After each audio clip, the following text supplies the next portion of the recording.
Heyo, so this is the helmet that we are going to make. And obviously I'm recording this after the fact, but I just want to go over some of the basic brushes that I like to use because, I don't know, it might be helpful if you're new to ZBrush. If you're not, then this is going to be very obvious to you. Anyway, let's actually switch to an older version of this mesh, which is a lot lighter and easier to work with.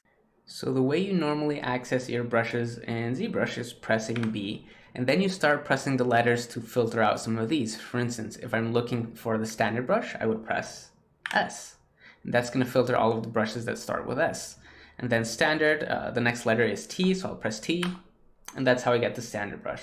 So that's fun to do the first few times, but the novelty wears out really quickly, and I would definitely suggest creating your own hotkeys. And you can hotkey anything in ZBrush by just pressing Ctrl Alt and then click, and it's going to ask for a hotkey at the top. So escape to cancel. You can hotkey menus, buttons, brushes, but I don't want you to hotkey brushes from the brush menu because you can accidentally change the hotkey for the subset because they have a bunch of different letters, right? B, S, and then T. So just to make sure we only have to press one letter to get our brush, here's what I want you to do. Find the brush you want normally and then select it. So BST for standard, there we go. And then hotkey it in the brush menu. So here, and you'll see how it's already selected. So Control Alt, click, and I want this assigned to Alt 2. So that's where I want you to hotkey your favorite brushes. Cool, but what about the brushes I like to use? So I like to use 1 through 4 to hotkey my most used brushes. And if I hold down Alt, 1 through 4 will give me a completely different set. So that's 8 brushes in total, and that's more than what I need. And if I need a few extra brushes, which I think are still important, but I don't use as much, that's when I add them to my UI. Anyway, let's start with the first brush. So on 1, I have clay buildup. And this brush is very good at just adding volume because it has the buildup property turned on by default. And you can find this under brush, I think it's, where's samples?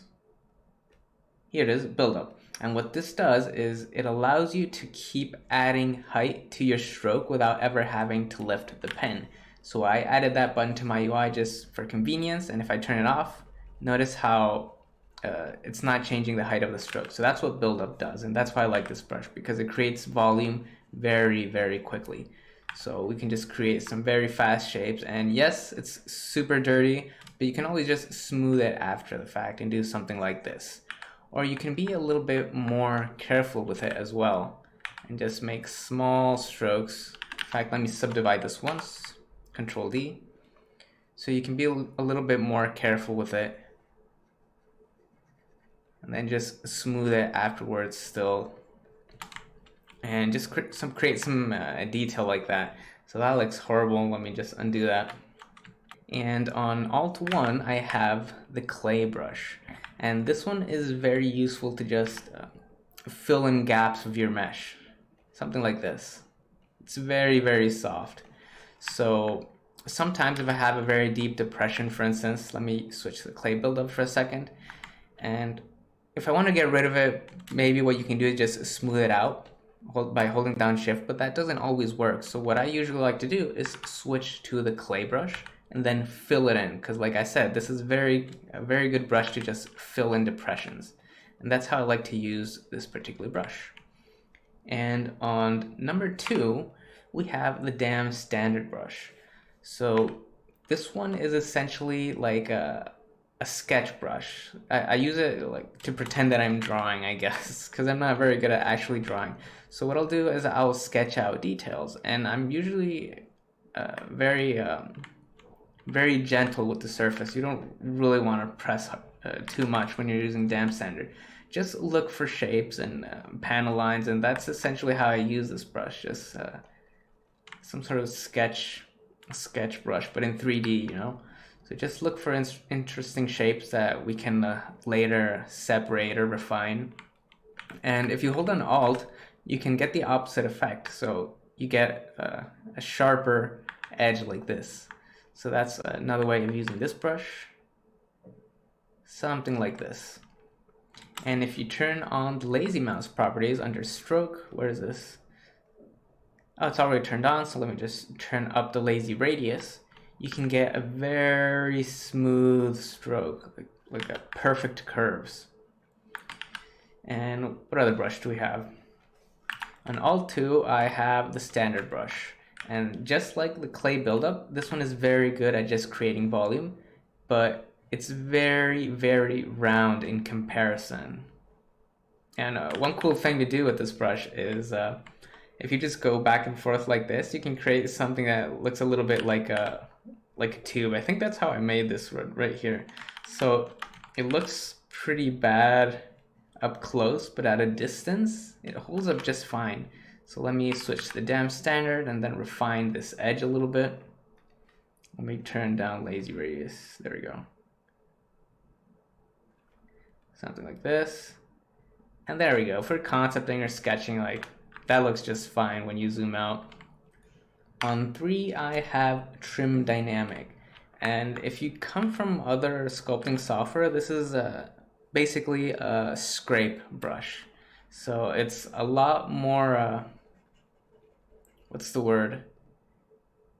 It's a little bit more clean than clay buildup, I guess. It removes material in a more controlled manner, I guess. So we can create something like this very easily. So I use it just to remove material. I don't actually use this to flatten areas too much because there's a brush that's better suited for that. But let's say I want a little bevel, that's when I would use trim dynamic. So I would go to an edge like this, go over the edge, and just get a semblance of a chamfer. And then I would switch to my next brush, which is on Alt 3. And this one is actually made for polishing.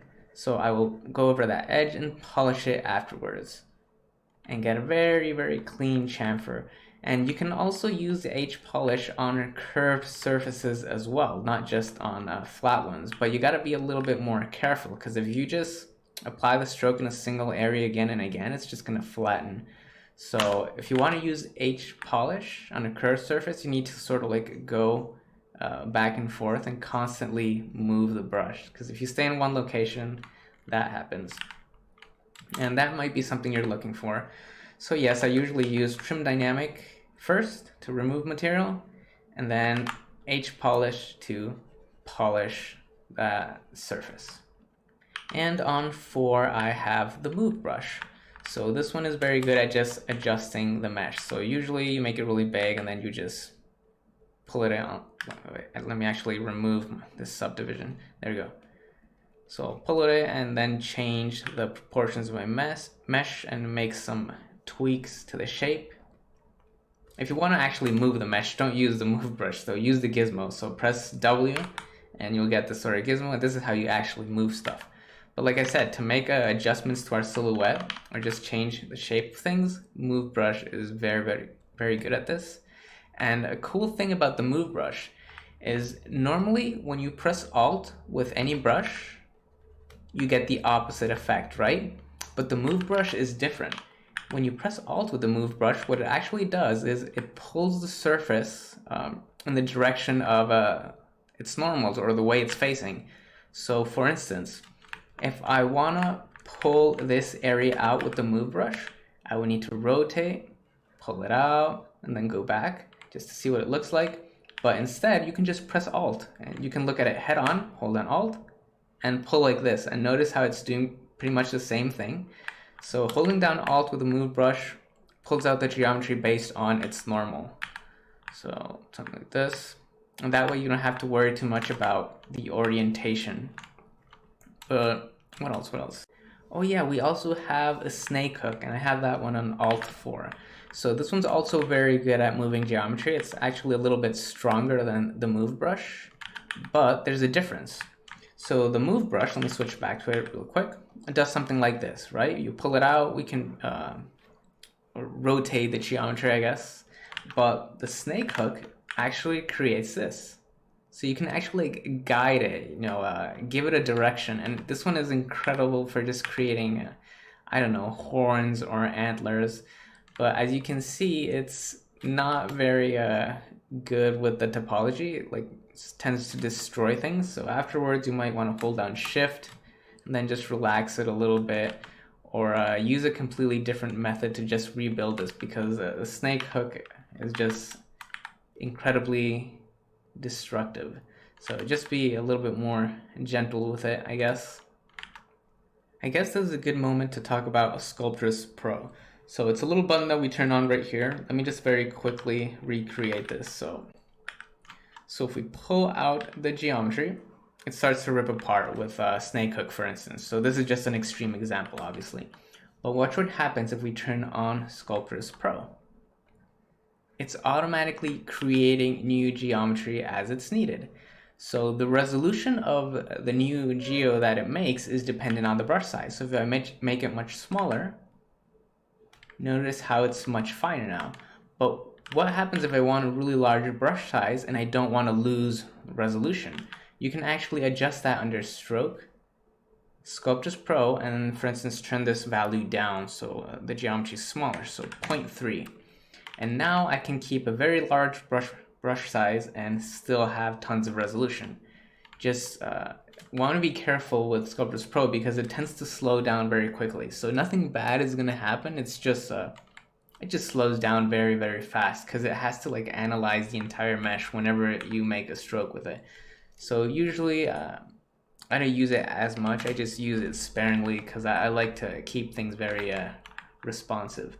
But Sculptris Pro works with a bunch of different brushes, but not all of them. For instance, it doesn't work with the regular move brush. It does absolutely nothing there, and actually doesn't even let me like turn it on. It just doesn't work apparently. But yeah, for like clay buildup or to the damp standard, you can turn it on actually and get some very, very fine panel lines, even though we didn't have the geometry to support that detail, because it just makes it on the spot. And now for my UI brushes. So these are the brushes that I thought were useful enough to have accessible, but not useful enough to hotkey, basically. Anyway, let's start with Drag Alpha. So this is a variant of the standard brush, and the only difference is it has certain settings applied so that we can immediately start drawing alphas with it. But you need to load something up. If you don't load anything, it's just going to do that. So let's find an alpha we can use, and I have one on my desktop, I believe. Let's try this one. So once you load up an image, I'm going to just use this triangle. We can start drawing out geometry like this. So that's essentially all the Drag Alpha brush does. Just find a very simple alpha, load it in, and you can use it immediately. And I also have the color brush. So this is another variant of the standard brush. And the only difference with this one is that instead of sculpting, it paints in with polypaint. So let me switch this to be red. And now it's going to paint in red polypaint. So that's how I actually create this, these two different colors that I like to use to sort of make things more clear and separate future materials and that kind of stuff. We also have some trim brushes. So there's a lot of trim brushes and they're all very cool. So let's actually go with planar first. So I don't think I actually use this one in the project, but still it's a pretty cool brush. So if you just go over a surface with a brush like this, it doesn't seem to do much at first. So this brush is very dependent on something called embed value. And again, I have it in my UI out of convenience, but you can find it under brush depth. And you can either change the embed value here or move this up and down. It's the same thing. So I'm gonna just move this down. And now watch what happens. It's actually digging in, and it's very good at creating the most perfectly flat surfaces. So let me turn this way up to like something like 20. And that's how we can create super flat geometry. I mean, this is probably not the best example for that. But yeah, something you can do, for instance, is grab a brush that adds a lot of volume first, like standard brush, and just add something like that. And then switch to the planar brush, and then just remove some of that. And create very geometric looking shapes. Here's another cool brush, the trim hole brush. So let's keep this for now. So if you don't know what trim hole does, it just creates a hole like this. And you might want to be careful with this one because it's super strong, so you might actually go through your mesh without realizing it. And it pulls the geometry really, really hard, so you might want to consider using Sculptress Pro with this one. Something like this. And it feels a lot slower because, like I said, Sculptress Pro has to like analyze the mesh, but notice how this is a lot cleaner than when it's turned off. And by the way, trim hole is also based on the, what do you call it? The screen space. So notice how with other brushes, for instance, the planar brush, the brush rotates depending on the orientation of the surface. So trim hole does not care about that. It's always facing forward based on your camera. So you need to sort of align it and then you start using it. And also trim front is actually very similar in that regard. It just doesn't care about the orientation, and it works just like the planar brush, except like I said, no orientation. It's always facing forward. So if I want to chop off this front piece, I would need to sort of like orient it like this, and then remove it. So yeah, sometimes a planar brush is ideal. Sometimes trim front is better. It really depends. There's also another way of actually like chopping off really flat pieces of geometry, but I guess we can talk about that right now. Now let's save it for later. For now, let's just keep going over some of our brushes. So let's undo this. And we also have the pinch brush. So I used to have this one bound to my hotkeys, but I realized I never really used it. And if it's not obvious, then it just pinches the geometry. It pulls it together basically. So if you use a DAM standard with a really high radius or something and you have this massive gap, then you might want to consider using pinch afterwards to just pull it all back and get something like this. And actually there's a variant of the pinch brush which I found online. It's exactly the same, it just has everything turned up all the way up to 11. So I called it the Vitali brush. Where is this? BV, and I'm pretty sure it's included. Hopefully I didn't forget about it.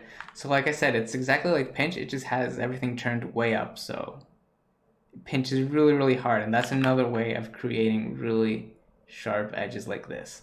And if you'll remember, we can use this in conjunction with lazy mouse. So turn it on and turn down the lazy step, don't forget about that. And then we can create really perfect, sharp curves with the Vitali brush as well. Like I said, it's just another pinch brush. And there's a few other brushes that I have here that I also found online for free, but I don't really use these ones that much. I prefer sticking to basic brushes and saving these for little details or just for later. So there's some extra tools we can access with Control Shift. Notice how this icon switches. And by default, you just get the selection rectangle, right? And if you drag over an area, you can isolate your mesh, or you can Control Shift, and you can actually let go after you start drawing out. So I'm not pressing anything right now other than my mouse pen. And if I tap Alt, you can actually do the reverse. You can hide an area of your mesh, but this is not deleting anything. It's simply like hiding and isolating areas of your mesh. So to bring everything back, just Control Shift and click, and that's going to bring it back. So if we press Control Shift, we can also switch this to different tools. So we also have Select Lasso if you want to use that instead, something like this. And if you actually do want to delete, you can go to Geometry. Where is this? Modify Topology, Delete Hidden. So I have that in my UI again because a lot of these things are just really hidden and hard to reach. So I keep all the useful stuff here. So I can delete hidden, and now the rest of the helmet is gone. So let me actually undo. But the tool I actually want to show you is called Clip Curve. So click on that, and let me actually disable perspective. So this works similarly to the planar brush, but the way it works is like this. You just draw out a line and then let go. And it's going to completely flatten that area. So you can get some perfectly flat geometry just by doing that. And let me just orient this like this. So stuff like that. You don't have to rely exclusively on the planar brush. And I don't think I actually use Clip Curve in this project, or not in any significant amount. but I just wanted to mention it because it's pretty useful. And here's another thing you can do with it. You can Control Shift and then start dragging, and if you tap Alt, it's gonna start to curve. So you can get like this perfectly curved cut. Let's actually make it more curved. There we go, something like that. That looks really nice and really clean as well. And also, if you double tap Alt instead of just pressing it once, so double tap, you get a perfect, what do you call it? Not a perfect, just a sharp angle. Cool. Just one thing to note about clip curve is that it's not actually deleting that area of our mesh, it's only flattening it. So there might be some situations where you try to clip off really big parts of your mesh like this, and then it seems like it actually got rid of it, but if you rotate, you'll see how it actually just squashed everything together.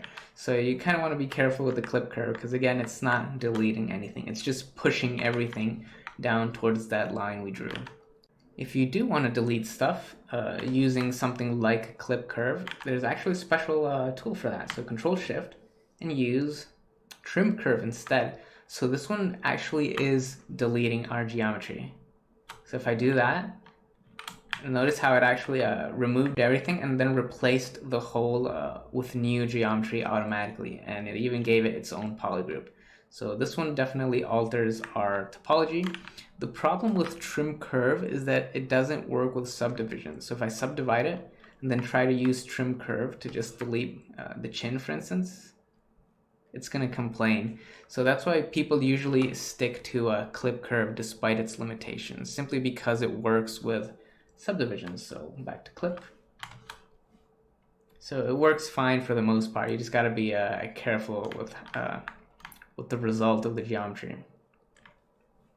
I also want to talk about the masking brush. So when you press Control and you start painting, you get something like this, and it's just a mask that basically protects an area of your mesh.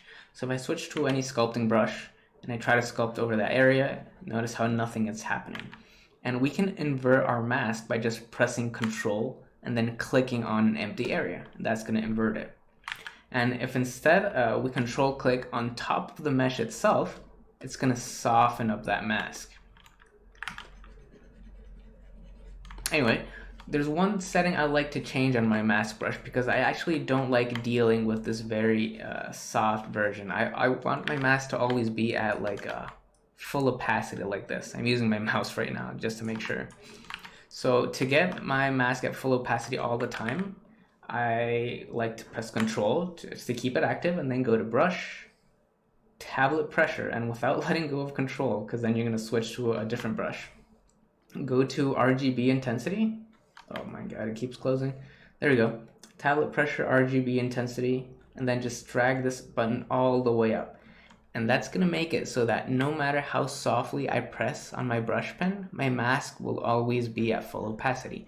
And that's a setting that I prefer. It's something that you have to decide, like if you prefer that as well. It's very personal, but I like it this way so that I don't have to worry about is my mask at 100% or not. So I can then just mask very quickly, create a shape like this, Control click outside to invert, press W for the gizmo, Alt click on an area of my mesh, and then just pull this in, and then maybe scale it. And let me actually turn on local symmetry. And I don't have enough resolution for this kind of detail, but I think you get the idea. And a few more things I'd like to cover.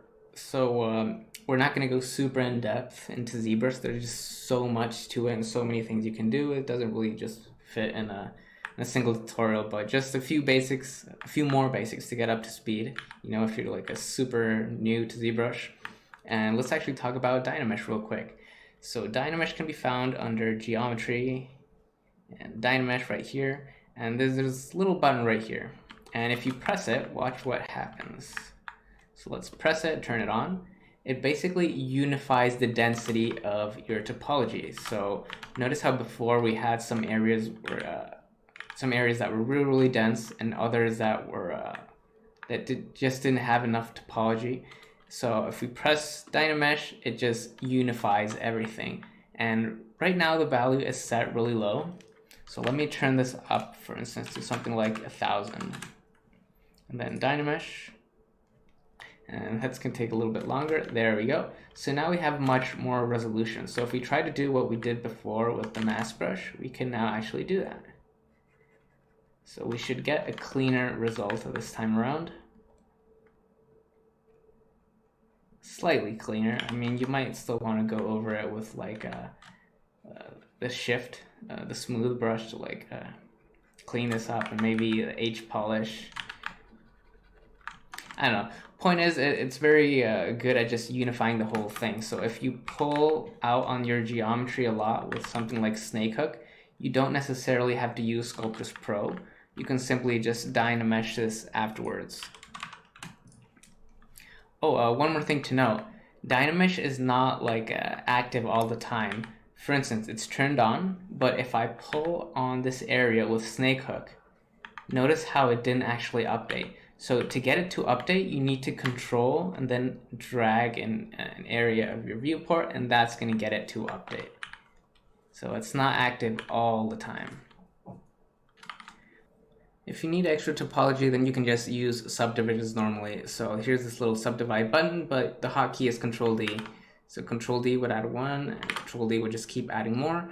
And if you want to roll back to a lower subdivision, then you can just press Shift D, and that's going to go to a lower version. So let me actually delete higher. So subdivisions are actually really good in ZBrush because they keep performance really high while giving you extra resolution. But the problem with them is that some tools just don't work with them. So you probably need to delete them and then remake them somehow. So I guess it depends on the type of stuff you're doing. But yeah, you can actually just delete them, the higher or low levels right here very quickly, and then your tools are going to work again. So just a couple more stuff before we jump right in.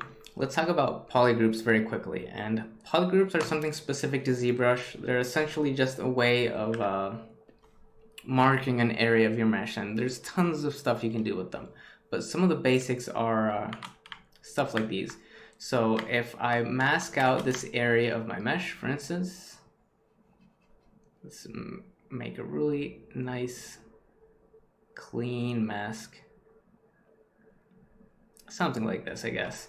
And if we press Control W, it seems like nothing happened. But watch what happens when we turn on our polyframe. We actually created a new polygroup there. So let me undo that. So this is our mask. And Control W just creates, it just gives it a different color, it seems. This is our new polygroup. So let's actually create another polygroup over here. And you'll see what I'm trying to do in just a second. So let's create a polygroup here. Polygroup that, let's take a look.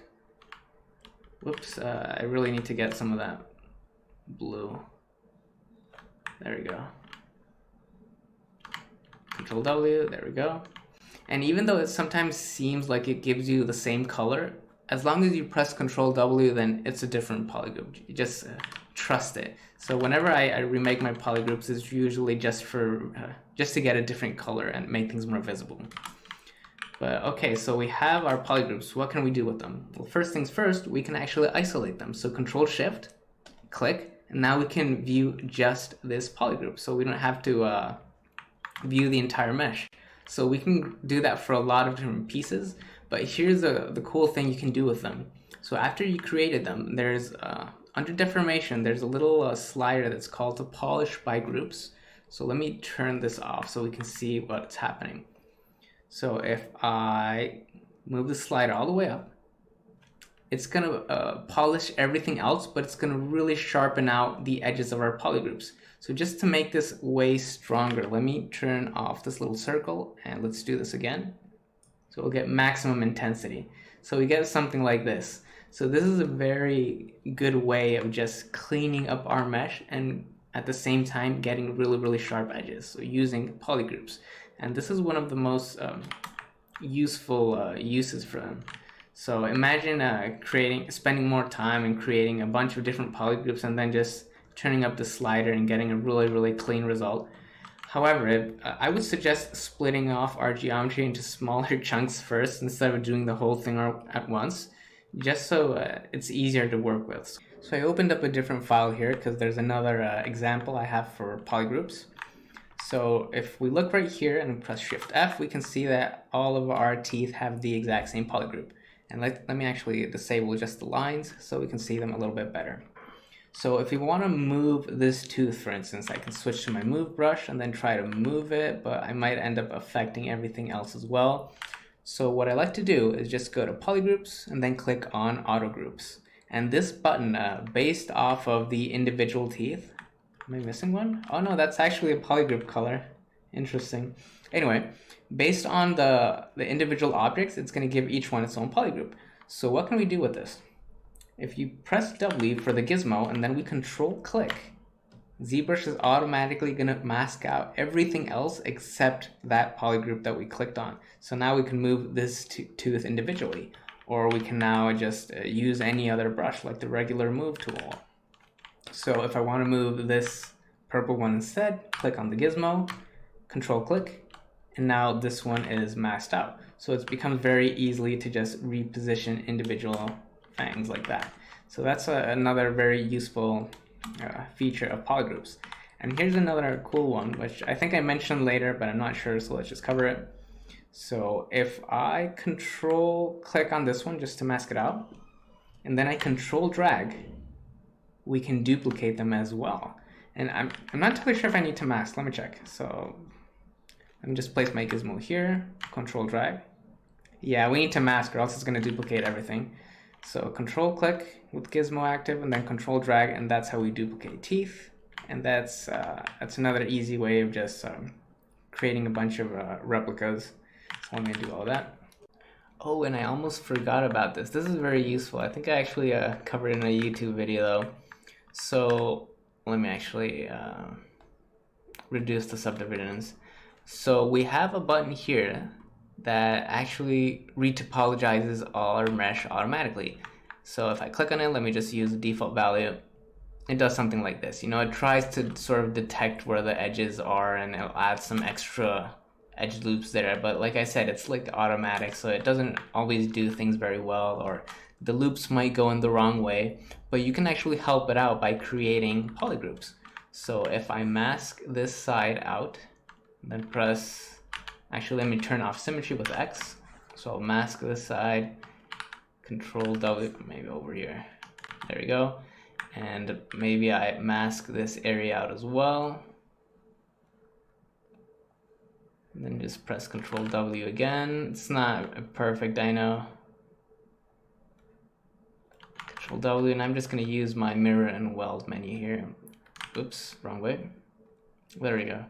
You can find mirror and weld under modified topology, mirror and weld. So what did we do? Okay. So now that we have our polygroups, let's go back to ZBrush and turn on this little button right here that says keep groups. So I don't know how good this is gonna work, but let's just see what it does. So it sort of tries to follow the edges of those polygroups and add an edge loop there. So that can be a way of guiding the topology a bit. And then afterwards, like I showed you, we can go to deformation and then polish by groups. And that's gonna keep the edges sharp. Or we can subdivide first, actually. Let's add 1, 2 subdivisions maybe. And then polish by groups again. And we'll get something like that. And if you want it to be more intense, then you can just turn off this little circle, as we did before. So polygroups and ZBrush, you can use them together to create really clean topology very easily. I also want to mention booleans, because I used a few of them in weird ways actually to create some cut lines, but the basics are that, let me grab, where is this? Yeah, my primitive brush. Let me just use a cylinder, perfect. So let me just draw out a cylinder here on top of my mesh, and it automatically masks. So let me now just move this in. This is going to be our boolean. So let me separate it by going to geometry. No, split subtool. Sorry, I use my menu for this. I want to split this part, but split unmasked or split masked. In this case, unmasked. There we go. So these pieces are now separate. I'm using tab to solo, by the way. I set dynamic solo to be on the tab key, and I use that all the time. Anyway, now that we have these two pieces, how do we actually create booleans out of them? So we have something here called live boolean, but if we press it, nothing really happens because we haven't really specified to ZBrush what this piece is going to do. So over here, you see all these little buttons. This is where we can tell it to add or subtract or intersect. So I'm going to switch this to be subtraction. There we go. And this is, like I said, it's a live boolean, so we can adjust it after the fact. Really cool. And if you want to be able to see it, then just press Shift F and you can see the original geometry.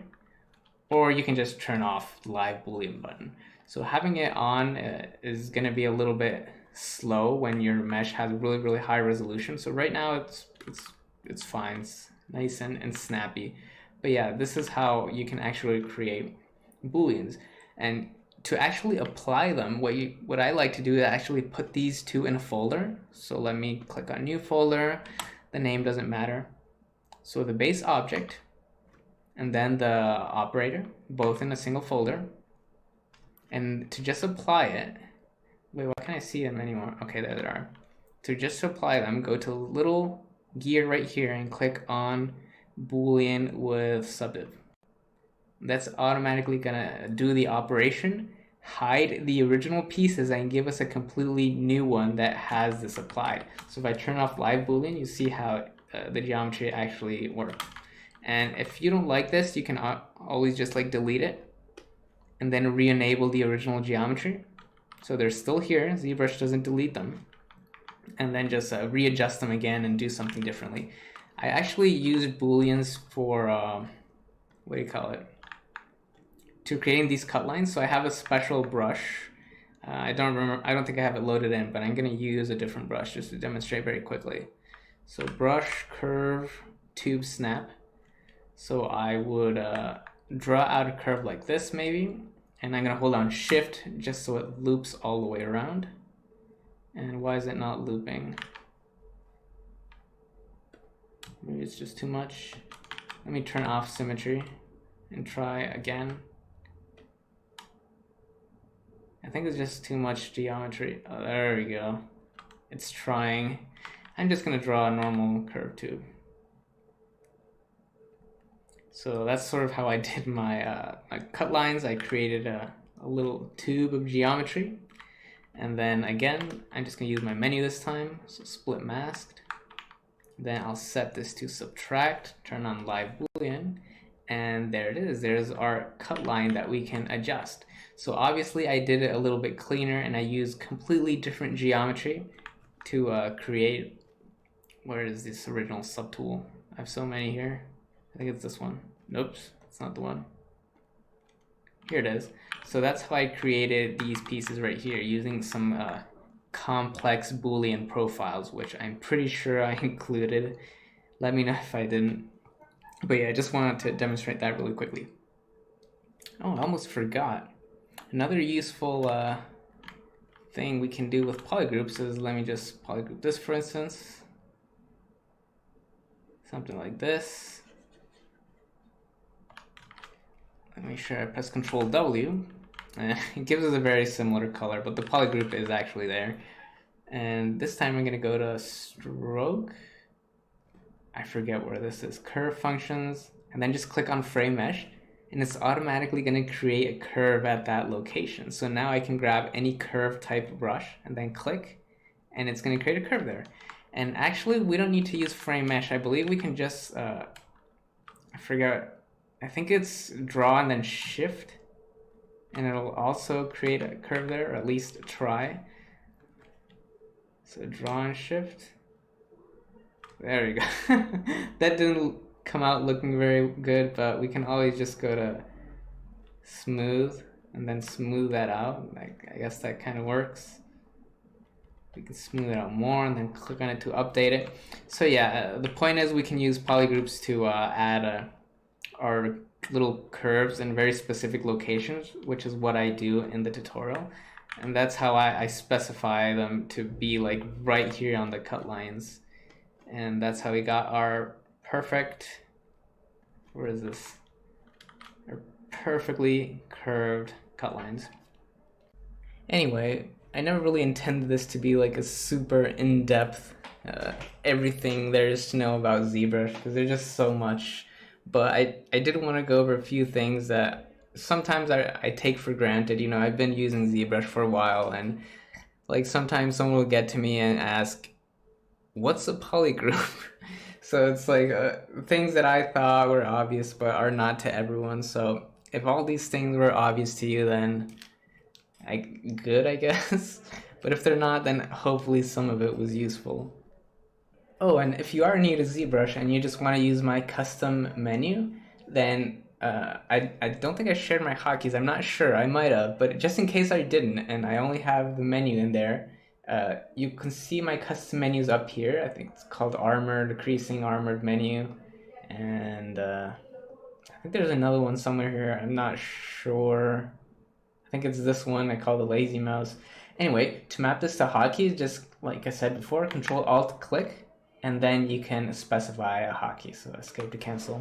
And then I map that to A, for instance. So whenever I press A, I get my custom menu, or Alt A, I get this one. Or I mapped Shift X to this one with symmetry and lazy mouse. And I think those are the only 3 menus that I created and that I mapped.